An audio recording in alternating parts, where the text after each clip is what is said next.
Hello, welcome to the Grumpy Strategist podcast, episode 10. This is the Christmas New Year edition. I'm Michael Shoebridge and I'm here with SAA's Head of Research, Dr. Marcus Hellyer. Marcus, how are you feeling in the lead up to Christmas, even though everyone will be hearing this after Santa has turned up? Well, I'm feeling like it's the end of the year. It's been a big year. SAA started from nothing, and here we are. Double figures in podcasts already. So thank you to everybody out there who's actually listened to us. It's amazing. So it's really great that people are out there listening and giving us feedback. It is. And I've really enjoyed talking with you. But I tell you what, I am grumpy in this lead up to Christmas because I don't think 2023 is ending well for Australia, our government, or our military. And to have to talk about this in this way, right as we approach the new year, is not encouraging. I have to agree, Michael. I was thinking we could have a sort of retrospective episode, sort of trying to pull out some good things that have happened this year, and yet there's been a few things happen that have just sort of set off my grumpyometer as well.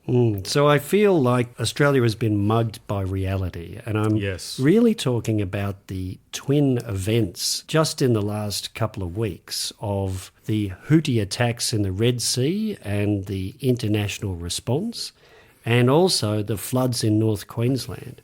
And the reason these really come together in my mind is I think there are some parallels and some indicators and warnings about the health of the Australian military from both. So, this is what it looks like when you sit around watching your warning time evaporate and do nothing about it. And what's more, once you've noticed that your warning time has evaporated, you still do nothing about it. So I agree. We are seeing all of the indicators and warnings that our military is not in good shape. If Australia was a country that did Thanksgiving, we'd be seeing a lot of turkeys coming home to roost at this moment. So what I think I mean about that is, in both cases, when the floods happened up around Cairns and caused enormous destruction, and there were people in great distress in small communities on roofs and up trees needing to be rescued, and in the Red Sea where the Houthis are threatening this critical sea lane that feeds trade between Asia and Europe and is critical to the global economy and things like petrol prices over Christmas. Both occasions, the federal government looks at what Australia can do about these problems, and the ADF, our Defence Force, is meant to be a key tool that provides options. And in both cases, the tools were either blunt or the cupboard was bare. So why don't you talk about the situation around helicopters and floods, but what that means for real military operations too? Well, yes. So our listeners may recall that earlier this year, the MRH-90 fleet, so the Army's utility helicopters, the helicopters that do all of those everyday tasks. The Taipans. The Taipans, there was a very unfortunate fatal accident. The fleet was grounded, and then the government decided it wouldn't actually return the fleet to service. The previous government had agreed to get a replacement fleet of Black Hawks. Even though only a handful had arrived, the government said it was not going to return the MRH-90s to service, but it would attempt to somehow accelerate the entry into service of the Black Hawks. So at the time, a number of commentators, including ourselves, were saying, but this leaves a very significant capability gap if the Army doesn't have a utility helicopter fleet. So you won't be able to move troops around the battlefield. You won't be able to do an amphibious landing. Very questionable about whether the Special Forces can do a hostage recovery, a counter-terrorist operation. And coming into bushfire and hurricane season, what's the ADF going to be able to do to assist in providing utility helicopters?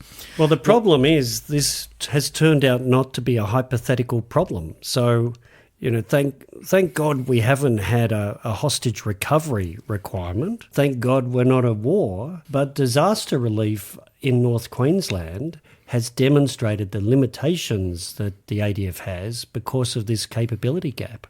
So it does appear that the Army has deployed Chinook helicopters, so there is something there. But Chinook helicopters are very big. They can carry cargo, they can do certain things, but there's roles they can't do. If they could do everything, we wouldn't be getting Black Hawks. Well, they've got a very powerful downdraft because they're big, heavy helicopters. They take a lot of power to keep in the air, and they've got two very large rotors.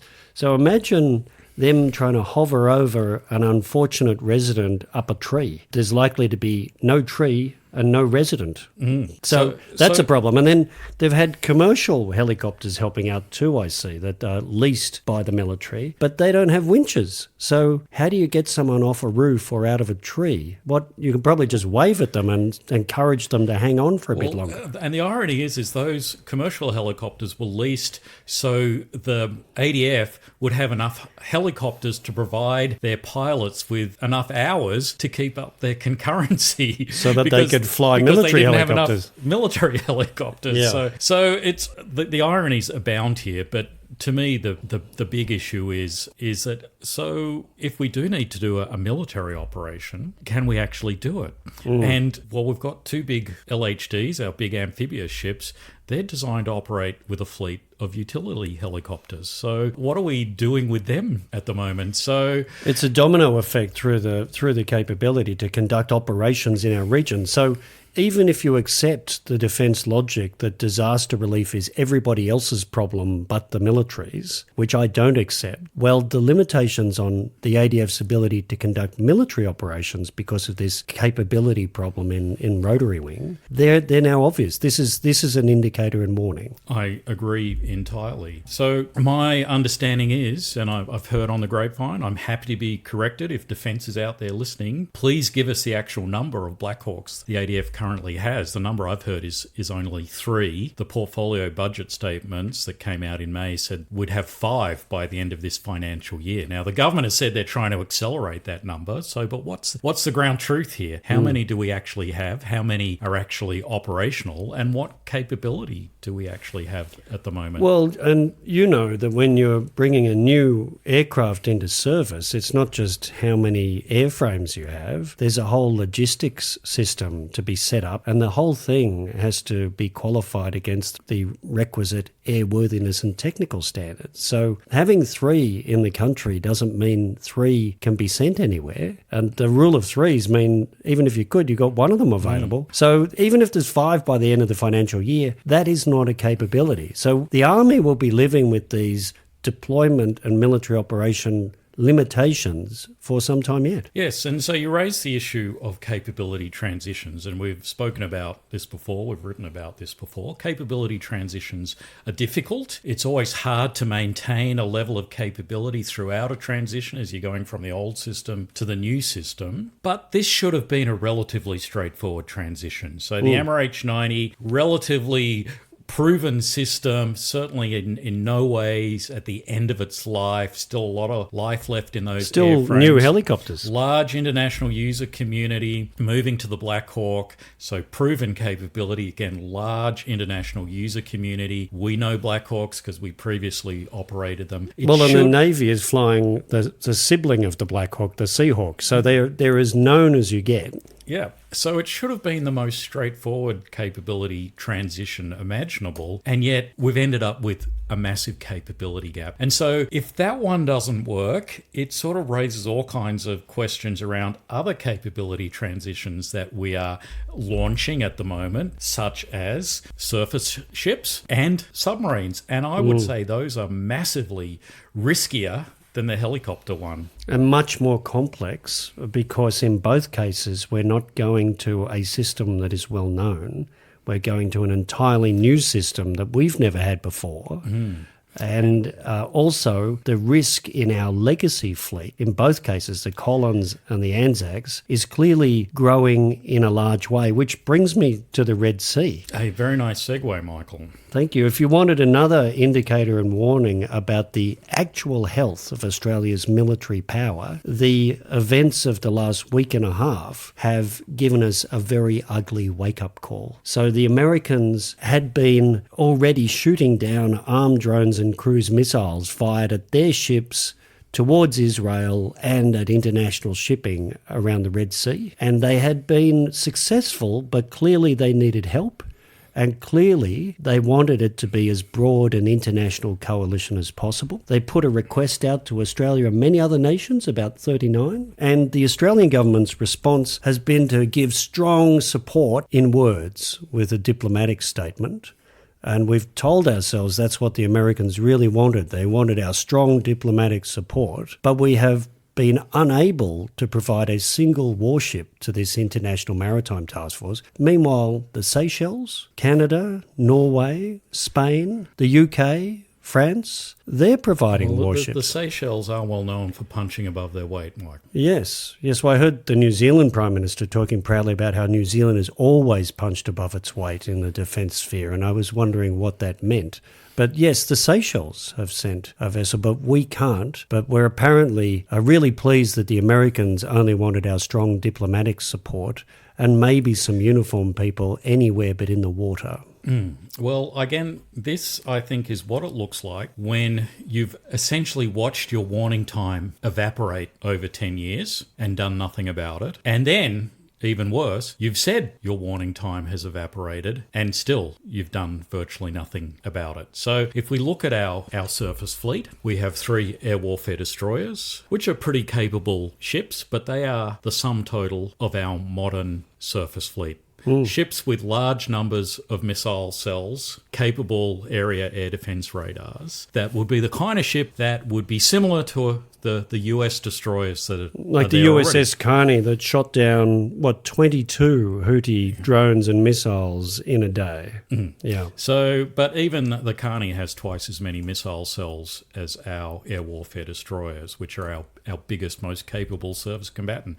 The rest of our surface combatant fleet are the Anzacs. So our workhorses have been around now for over 2 decades, doing good service, but they only have 8 missile cells. Now, the ESSM, the Evolved Sea Sparrow missile, you can quad pack into one of those cells. So theoretically, you could carry 32 missiles. But if the Houthis are firing dozens of missiles and killer drones at you, your magazines are going to be exhausted very quickly. Well, there's 2 problems, isn't there? So I've had people say to me, Michael, our Navy is well equipped to deal with the Houthis drones because the Evolved Sea Sparrow missile is a great missile, very effective.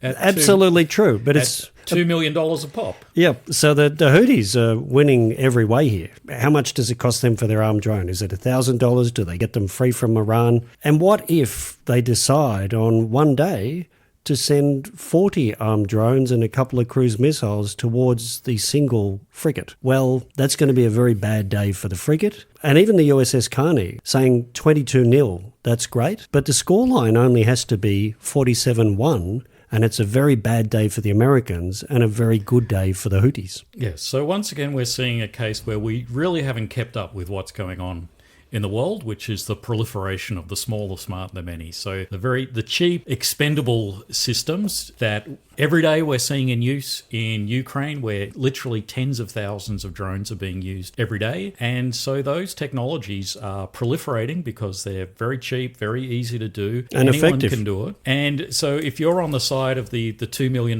missiles and the multi-billion-dollar ships versus the $1,000 drones or the cheap and cheerful anti-ship missiles that the Iranians have cloned from the Chinese and are now providing to the Houthis, we're on the wrong side of the value for money equation there. I had someone else say to me, the Houthis have been a real surprise. Well, they attacked the Saudi oil installation back in 2019 with a combination of precision missiles and precision armed drones, and they caused enormous destruction and financial damage.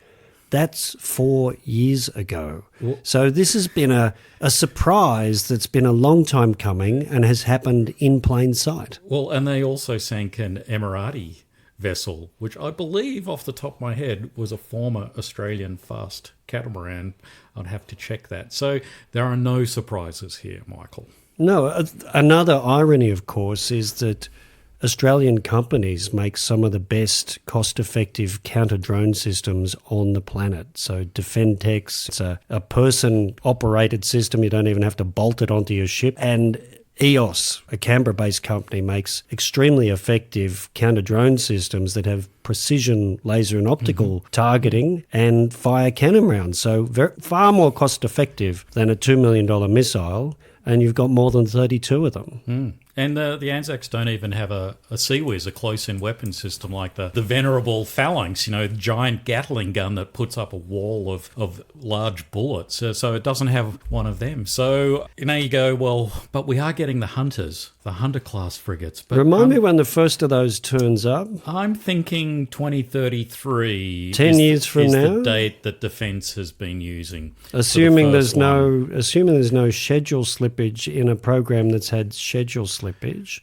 it'll be 10 years before the Navy gets its first new warship. Yes, and then we're talking roughly 2-year drumbeat. So you sort of sketch out the transition, if we get back to our theme of transitions, our surface fleet transition, our poor old Anzacs.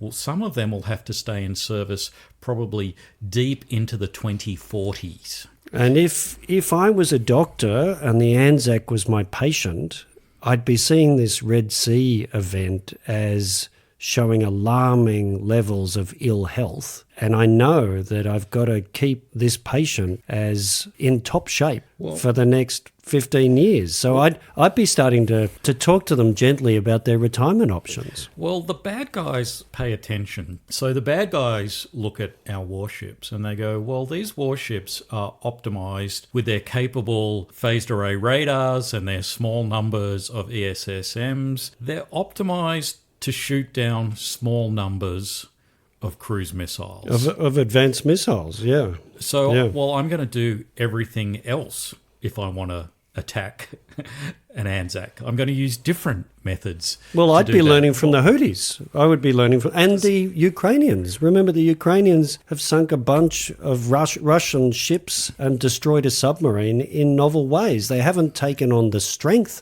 of the Russian Navy. They've exploited its weaknesses. Well, in constrained waters, large numbers of USVs, so uncrewed surface vessels like the Ukrainians have been using, could be a major threat. So constrained waters maybe like the Red Sea or some of the straits. Look, I know people say, oh gosh, our regions, it's huge, the distances, time and motion problems. But there are some really obvious choke points, aren't there? So for China, for its navy to get out of the first island chain, it's got to go through some extremely narrow, predictable archipelagic sea lanes. Those are constrained waters too. Anyway, this is a massive indicator and warning of ill health in the Navy, and the flood problem is a massive indicator of ill health in the Army. Fortunately, we haven't had one for the Air Force at this moment. Maybe that's a New Year thing. But the other interesting thing about this, though, is the root cause of this problem, to me, is something that's important to identify. Because if I'm just a taxpayer, I'm looking at the Australian defence budget, and it's grown from $32 billion a year in 2016 to $52.6 billion this year. And it seems the net result is we're getting less capability. So we can't send a single warship into not a high-end warfighting situation, but a mid-range warfighting situation. And we can't help out with disaster relief. It makes you wonder, what can the ADF do that gives any credible value for money? And then the big answer to all this, the great white hope for our military, are the 8 AUKUS nuclear submarines, which are still a distant proposition.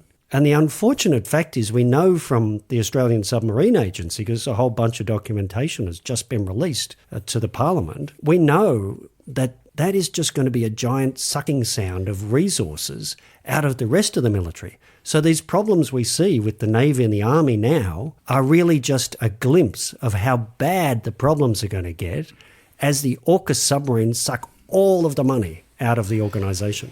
Yes, so what was the root cause? To me, the root cause is that defence still sits back and thinks time is a free good. It has endless amounts of time to come up with the perfect solution, and which is why we're in this problem, say, with the Hunter-class frigates not arriving for another 10 years, because you have endless amounts of time. Well, I think that the SSN program is the embodiment of that approach. We have endless amounts of time. Now, you go, well, why are we getting the SSNs? And the very first page of the Senate estimates brief, which is the document you were just referring to, that Senator Patrick, or former Senator Patrick, I should say, got released through Freedom of Information request. I really respect what Rex Patrick is continuing to do to force transparency on the defence organisation against every fibre in its being. He did that when he was a senator, and he's continuing to do that. So I really respect his diligence and effort. I do too, and unfortunately, he is doing what the current government, when they were in opposition, said they would do, which would be to push for greater transparency. I have seen no signs of that at all since they've been in government. So what has Rex Patrick managed to winkle out of the submarine we agency? have the Senate estimates brief for the Australian Submarine Agency. So this is a pack that was be provided to senior leaders in the Australian Submarine Agency when they go up to Senate estimates hearings, and so they've got all of their prepared answers for when senators ask questions. And it covers a whole range of topics, from why we're getting these things to nuclear waste issues to budget, staffing, whole range of issues. And we'll put a link to this on the website, so lots of interesting stuff there. But why are we getting them then? What's the submarine agency's distillation? Page one, we start with the capability overview. And on this capability overview, it says, for a maritime nation like Australia, just like the UK and the US, maintaining a submarine capability advantages over potential adversaries is vital. And that leads into two subordinate sentences. First, closing or blocking sea lanes. That sounds familiar. Would have a critical impact on Australia's economy and security, and that of partners in Southeast Asia, the Pacific, and globally. So the sort of thing we might be seeing in the Red Sea right now. Do you think that a relevant sea lane that might affect Australia and Asia's economies is the one through the Red Sea and the Suez Canal? You mean the one that 40% of trade between Asia and Europe goes through? Yes. And by investing in these high-end capabilities, i.e. nuclear-powered submarines, Australia is contributing to a free and open Indo-Pacific region, unimpeded sea lanes, and supporting the conditions for a more stable region. So once again, we're saying we want this amazing capability, still a decade away for the first ship, to do something that at the moment we can't do. Now, we can have an argument about whether SSNs are actually any use whatsoever about keeping sea lanes open. But again, once we're sort of admiring the current problem and saying, well, down the track, and by the way, we will have spent, according to this document, between $50 and $58 billion by the time we get the first SSN at the end of this decade, to do something we can't do at the moment. $50 to $58 billion spent before Australia gets the first Australian commanded crewed Virginia-class nuclear submarine. That is the same amount that we're spending on the total Defence Force this year. So if you wanted to know, is that a real problem? It is, because the entire rest of the ADF costs that amount this year.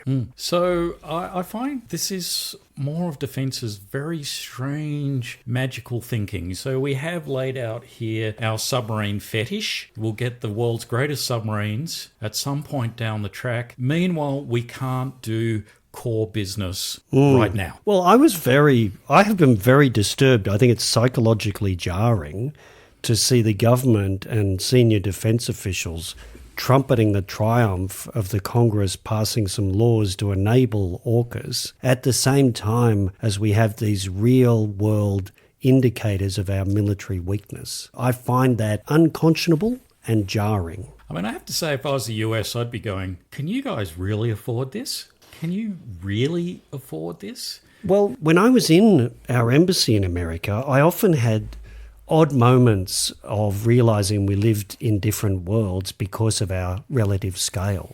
So I would have conversations with officials in the Pentagon, and they'd say things like, oh, we can give you some software to help model alternative force structures.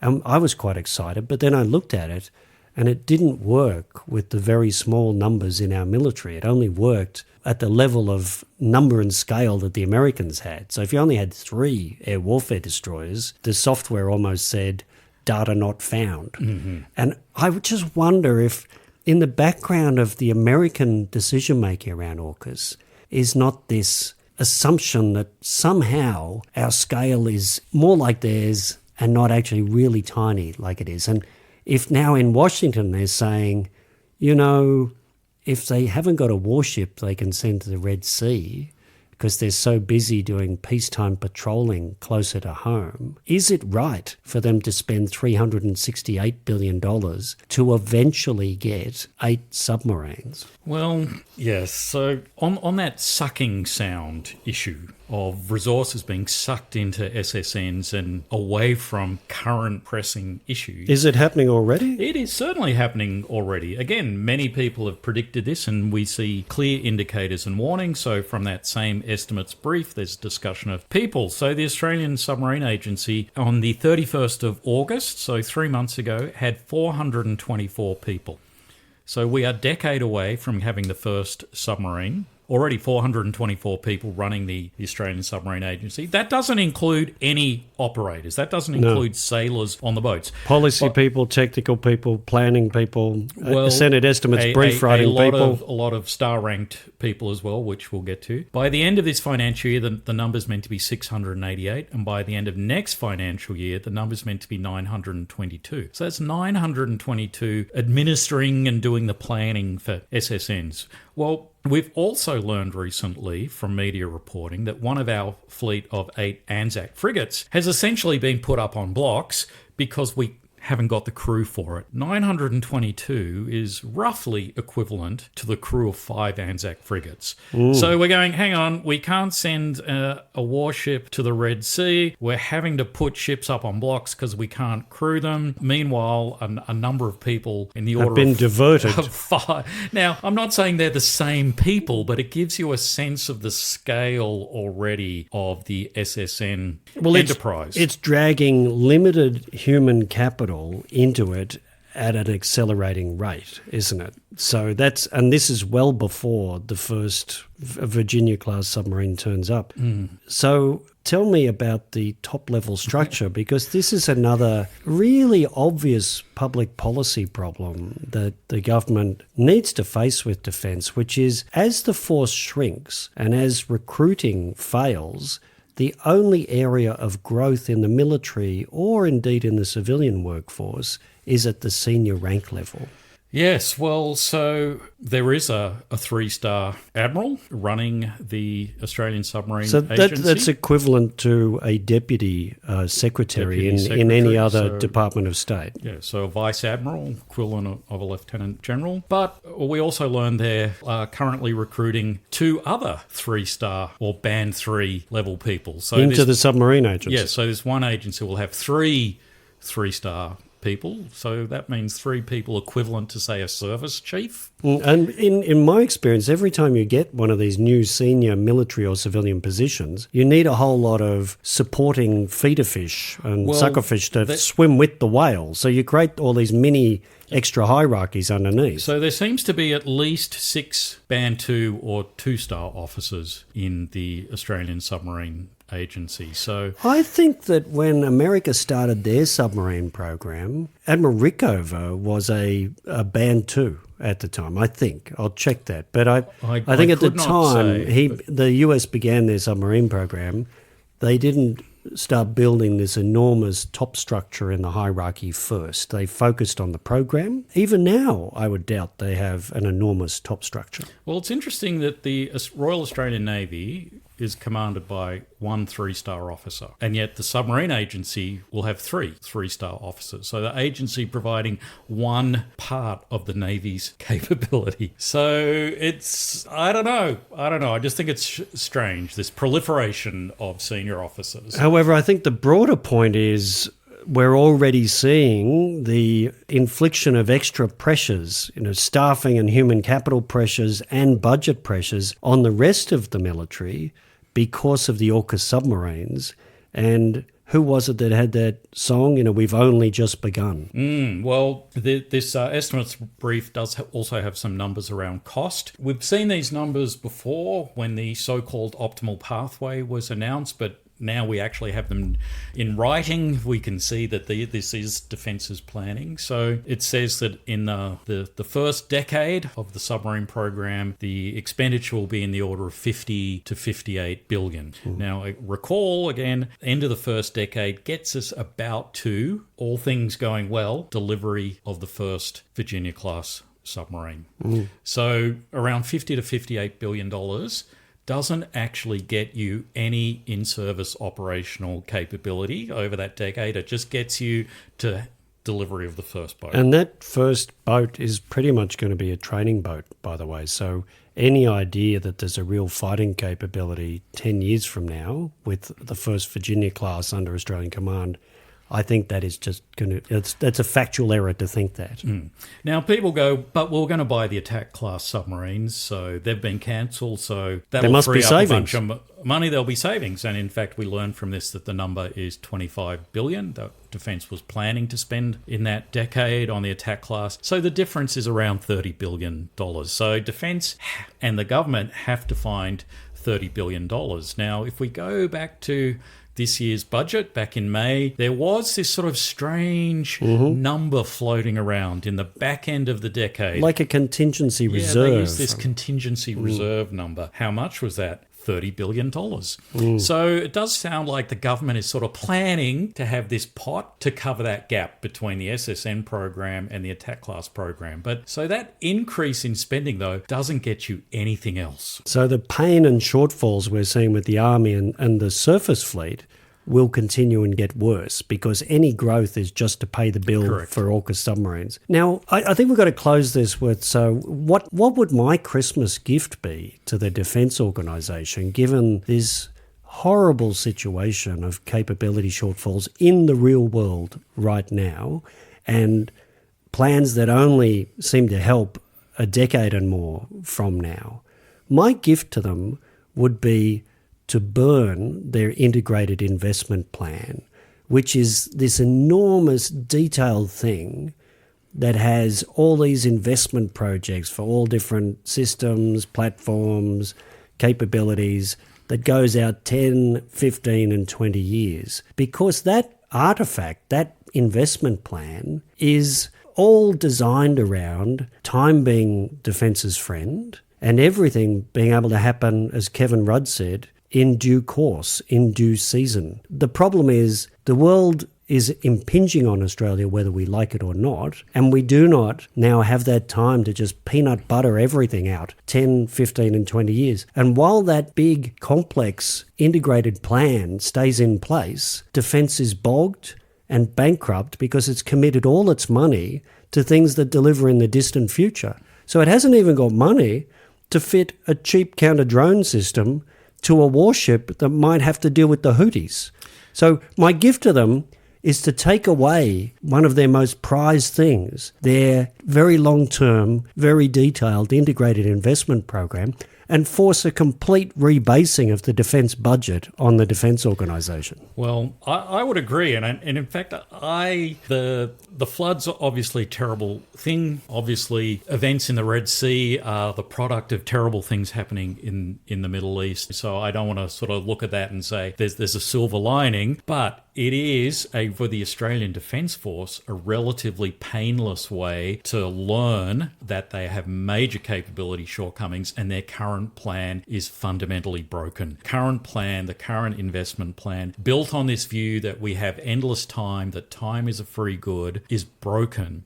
So it's better that we learn about the shortcomings of our surface fleet this way than rather a missile attack in the South China Sea. Yes, It's better we learn about the shortcomings in the Army this way than when we actually have to deploy to recover some Australians who have been kidnapped in some kind of low-level conflict in our region, and we can't deploy the LHDs with helicopters. It's better we learn this way. The question is, will Defence and the government acknowledge this and learn from these lessons and go, the current plan is broken, we need to start from scratch. We can't just keep twisting, tweaking, stretching the current investment plan, because that is Defence's happy place. I've been there. That was my job. And how did you deal with financial pressures in the investment program? Well, you just delay everything a bit, and then a bit more, and then a bit more, and then a bit more. Yeah, so the answer is not reprioritisation and restacking the suitcase. It's about throwing that suitcase away and building a new plan from the ground up that actually starts with we have no warning time. And one of the things that will show whether the government and defence is doing this is what we see about the surface ship review early in the new year.